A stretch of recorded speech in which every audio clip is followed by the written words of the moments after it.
Naalala niyo ba yung kapihan sa Legazpi na ginagawa dati ni Tatay Digong? Tama, in Davao. Taga Davao kasi ako. So, yun yung nakonect ko ngayon. So anyway, ladies and gentlemen, no, kanina in-introduce na sa atin kung sino yung magiging members ng panelists natin this morning. And the reason is because gusto nating himay-himayin kung ano naman nung pahayag 2025. Because, you know, we've only seen yung isang aspect o yung isang result nun, which was about the cabinet, but there's so much there. In fact, ni-review ko kasi pinadala na ako ng copy ng buong resulta ng pahayag 2025, and there's so much na dapat natin talakayin doon. But also, we believe that surveys are very, very important because they're like early warning signs para sa atin.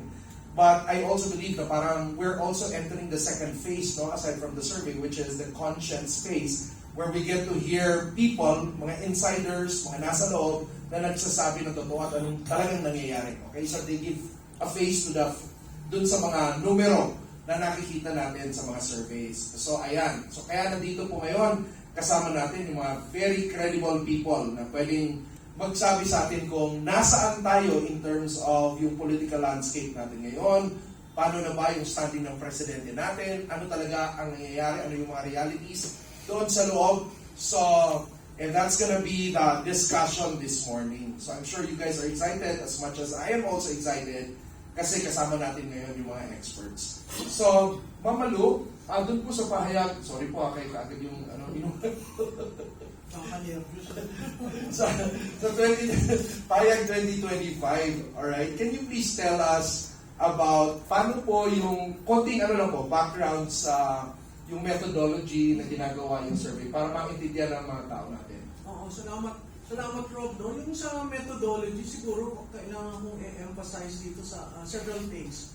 One, pag compared kami sa ibang survey firms, ang aming respondents, registered voters. Doon sa dalawa, likely voters.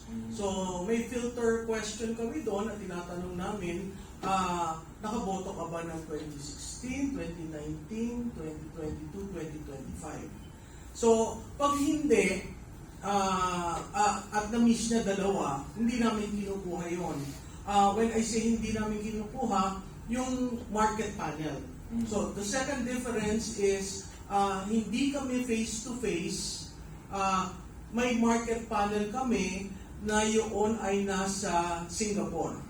Ang pangalan niya ay Pure Spectrum. It's a US firm located in the region based in Singapore. Pure Spectrum maintains at any given time 200,000 registered voters. So paano namin ginagawa yun? We come up with the demographics. Ito yung gusto namin in terms of age, ito yung gusto namin in terms of social economic status, ito yung gusto namin in terms of profession, yung gender, at parity naman yun eh. Kasi pag titingnan mo sa Philippine Statistical Authority, 49-51 ang gender. So walang pagkakaiba. So yun nilalagay namin. Siguro the other stark difference is since panel, may computer ka. So hindi yan yung kumakatok sa pintuan, tatanungin. Sa amin, may 200,000 registered voters, binobola yun.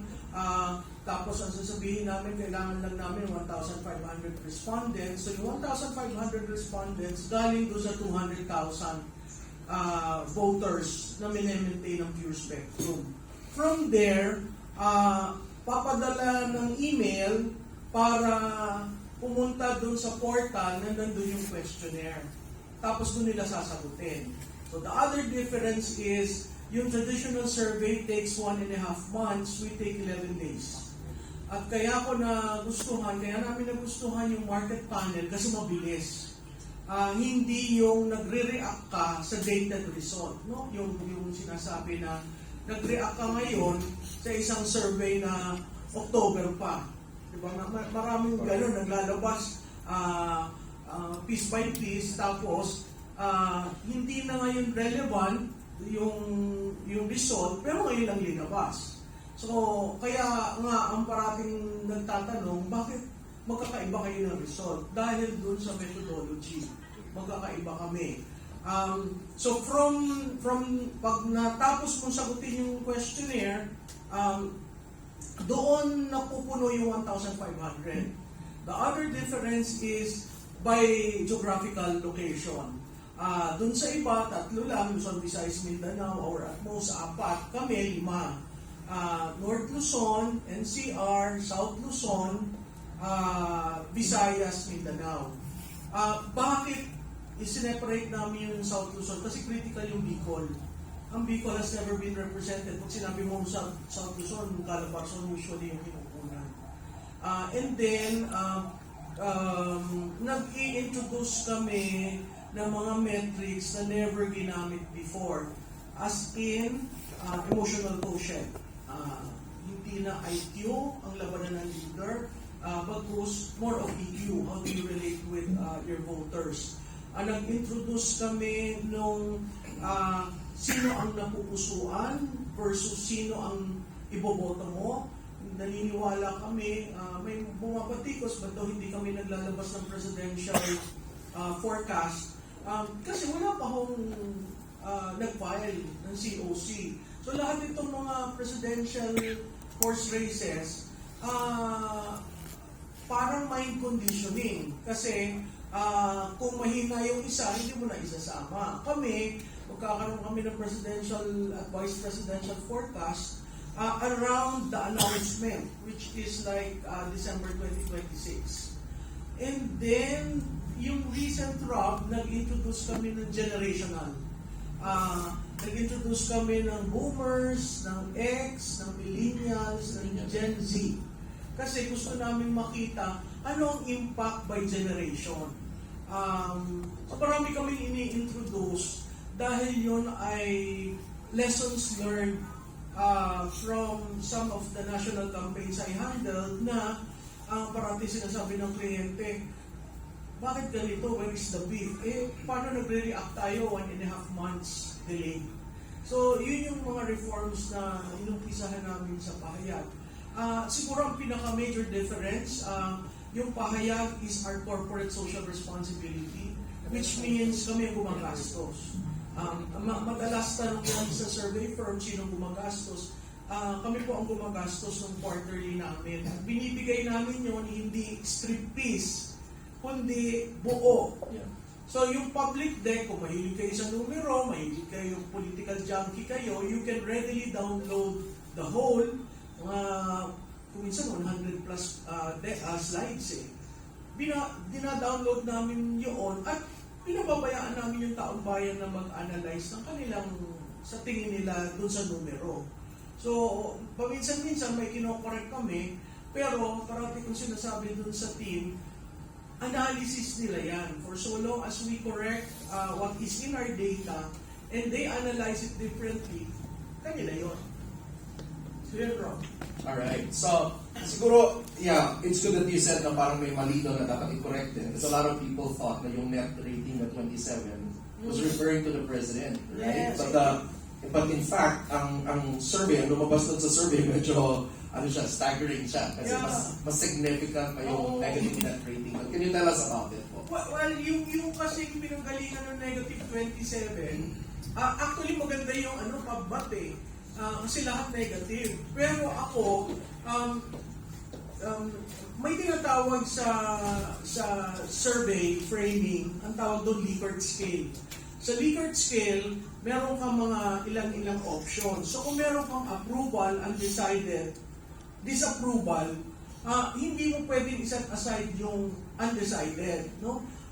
May nakitahan akong interpretasyon na isang magaling rin na isang numero, sinabi niya doon na kaya ko ginawang negative ito kasi gusto kong i-compare. Pero it doesn't mean sineset aside yung undecided.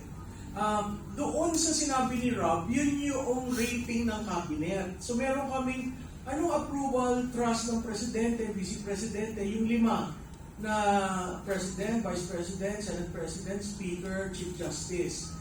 Vis-a-vis, ang approval ng kabinete. Yung nung negative 27, galing yun sa ang disapproval ay 51%. Sa akin, mas telling yung 51%. Kasi, ibig sabihin, majority disapprove sa trabaho ng kabinete. And that is being pulled again by the trust. So yung aming quarter 4 na survey is all about the historical erosion of the trust of the president. So, and we term it as a crisis of trust. Yung pagtitiwala. Kasi sa politika ho, pag walang tiwala, mahirap mo convert sa approval o pagboto doon sa tao. So, ang pinaka-importante is really trust.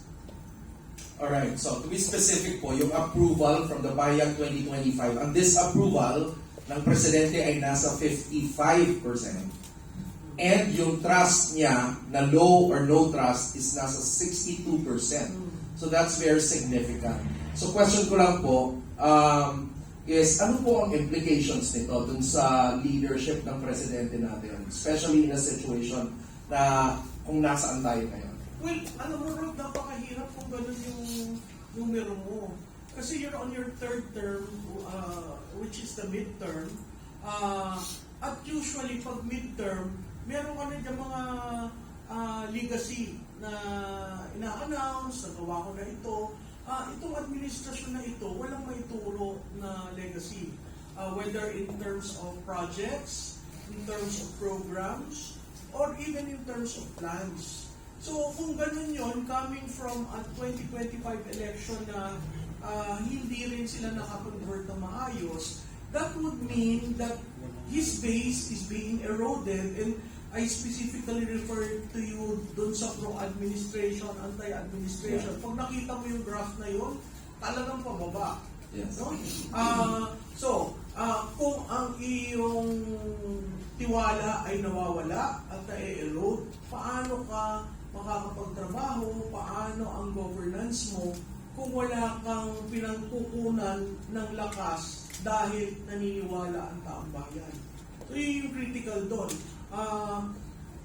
Na pag kinorelate mo dun sa result tungkol sa flood control projects, hindi natutuwa ang taong bayan dun sa paghahanda ng flood control projects. Tinest pa nga namin dyan na kung hindi ka naniniwala, hindi mo na ba susuportahan o gusto mo bang makulong sila? So meron dyan yung combination na si Presidente at si Speaker. May mga ganun kami. So napakayaman ho nung, kung mahilig kayo sa numero, napakayaman ho nung quarter 4. Kasi yun yung talagang year-end. At doon namin nakita yung trend na yung personal, very hopeful sila sa household level.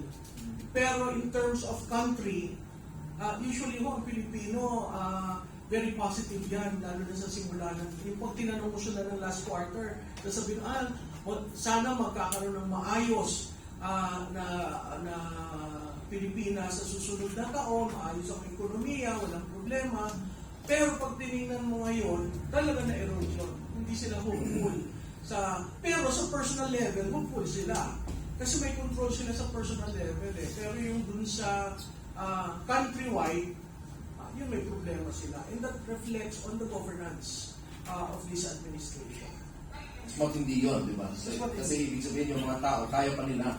Oo, kakayanin nila. Kakayanin pa nila. Kaya lang, wala na silang believe. Yes. In a sense nun sa governance na meron tayo. And significantly, pinapakita po ng result ng survey na ang Pilipinas, hindi na siya split country na parang 50-50. In fact, nandun, yung pro-admin nasa 13% na lang. Tapos, most people naging anti-admin na at 56%. That's very significant. Yung neutral at 31%. So, pag tinatrack namin, bakit namin yung tinatanong? Kasi yung pro-admin dati, pagka panalo, syempre malaki. Yun yung baluarte. Pero makikita mo, on a year-to-year basis, nawawala, lumilipat ng undecided, o yung iba, tumatanong ka agad sa opposition. Yun nga lang, ang problema kasi hindi klarado sino ba opposition. Oo. So, anyway, sige po, maraming salamat, babalikan po namin kayo. So, as I said earlier, no, yung mga surveys are early warning sign. Nakikita natin yung trends and all. And also, I think now we're entering a more compelling phase, which is the conscience phase, where we get to see some people, insiders mismo, who are beginning to speak. Tapos yung silence natin ngayon, nakikita natin may mga lumalabas na, tama? So, nandun yung, we've seen some people na, for example, sila Colonel Odi Mongao, na nag-express earlier ng withdrawal niya dun sa personal support niya para sa presidente natin. And kung titignan mo naman ito, based on the survey, may basis siya dun sa sinabi niya. Pero nandito po ngayon, si Attorney Virgilio Garcia is also a retired Brigadier General ng AFP. Ano po yung may idea po ba kayo dun sa pinaka-stand? Just to clarify, ano po yung pinaka-stand po ni Colonel Mongao? Okay. Pero bago yan, Ma'am Malu, may legacy po si Presidente Marcos. Consistent unconstitutionality ng budget. From 2023, 2024, and 2025, unconstitutional po yung budget niya. Alright, so yung going back to Colonel Mongao, yung kay Colonel Mongao, tama ba o hindi tama yung ginawa ni Colonel Mongao? As a citizen, as a soldier, para sa akin po, tama pa rin. Wala pong, katulad nung una kong mga sinabi na, wala pong maling ginawa si Colonel Mongao because that is in the exercise of his rights as a Filipino. Tinignan ko po yung oath ng commissioned officer. Tinignan ko rin yung oath ng ordinary citizen, ordinary soldier. Yung pong withdrawal of support is a personal thing. Kung ikaw po ba ay nag-withdraw ng support sa presidente, does that make you partisan already? Hindi po ba? Or are you being true to your oath to defend the Constitution, to fight for what is right? Kasi ang nangyayari po, pagka ikaw ay tatahimik, katulad ng nangyayari ngayon because merong maling pananaw doon sa the AFP should be non-partisan, nagiging protector ka na po ng mga magnanakaw, ng mga mandarambong at plunderers by being quiet. So tama lamang po yung ginawa ni Colonel Mongao na siya nagsimulang mag-ingay at sinasabi ko po sa ating mga kasundaluhan, wala pong maling ginawa si Colonel Mongao by coming out in the open. Although accidentally, kaya minsan tinatawag ko si Colonel Mongao accidental hero. Kasi hindi niya yata intention na gawing public, kumbaga parang amin-amin lang yung usapan. Pero naging public, but then let that be the beginning. No? Hindi po mali isang sundalong, ordinaryong sundalo. Let me read to you the oath of office of an ordinary soldier. An ordinary soldier, sabi niya, I do solemnly swear that I will bear true faith and allegiance to the Republic of the Philippines. That I will serve it honestly and faithfully against all its enemies, whomsoever. Paano kung yung enemy is within? Like what is happening right now. That I will support and defend the Constitution of the Philippines, that I will obey the orders of the President and the orders of officers appointed over me according to the rules and articles of war, and that I impose this obligation upon myself voluntarily without mental reservation or purpose of evasion. Yan po yung ordinary soldier. If you withdraw your support to the President, you are not violating your oath. You are actually doing it in keeping with your oath. Okay? So, kasi, dito po kasi sa ating sitwasyon ngayon, ang merong allegation na merong malaking kasalanan sa Pilipino, sa taong bayan, yun mismo Pangulo. And so, wala tayong magagawa. Kailangan, we should make a stand. Are you going to remain silent and therefore be interpreted as a protector of the magnanakaw and the plunderers in government, or are you going to stand up and say, I withdraw support? Dapat nga sundan na yan dumami na. Para magkaalaman tayo. Ngayon sa survey, hindi ko lang ang survey negative na Does that mean hindi negative yung mga uniform personnel natin? Kasi that's a, kumbaga yung mga survey na yan is kumbaga general. It applies to all the population. Ngayon, yung code of conduct naman ng mga sundalo, every soldier recites this pledge. which serves as their professional creed. Bago ka mag-umpisa na meron kang creed, pinapamemorize sa ito. I am a soldier. I am a Filipino soldier. I will support and defend the Constitution of the Republic of the Philippines. I am a Filipino soldier. I will fight all forces that would destroy the freedom and independence of the Filipino people. I am a Filipino soldier. I will obey the laws, legal orders, and decrees of my lawful superiors at all times. I am a Filipino soldier. I will uphold the supremacy of civilian authority over military in war and in peace. I am a Filipino soldier. I will live and die in the true Filipino tradition of valor, honor, duty, and loyalty. To all this, I pledge my life, my treasure, my sacred honor. So, meron pang na-violate dito si Colonel Mungao by doing what he did, by declaring he is withdrawing his personal support for the President. Palagay ko po wala.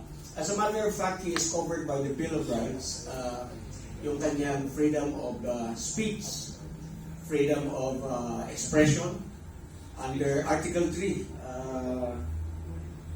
Section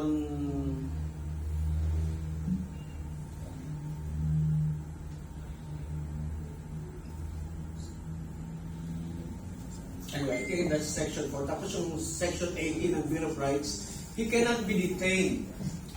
So if they're detaining him, we want them to know that he cannot be detained by reason only of his political belief. Walang santiwala sa Pangulo, and he was brave enough to declare that I can no longer support the President. And rightly so, dahil kita naman natin, siya yung may pananagutan dapat, hindi siya nananagot, ayaw niyang managot. Ayaw niyang humarap, ginagamit niya ang puwersa ng gobyerno to protect him and his cousin.